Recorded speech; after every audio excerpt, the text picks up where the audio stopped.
We're waiting for the roofers to finish so we can put the base back on. So I'm gonna teach you how to put together the bender. So what you wanna do, the bender, so we are gonna put together the 3/4. So grab this,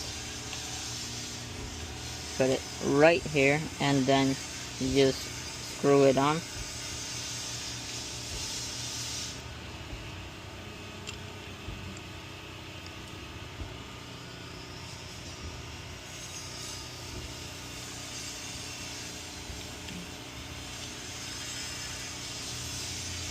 Alright, once it's screwed on, this, you just put it in, and then you put your 3/4 pipe in here, and that's how you bend it, by going like this.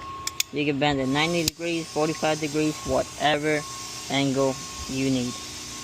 And I'm showing you guys, and I put this upside down, but anyways, just know that this is the other way, of course, upside down. And take this off.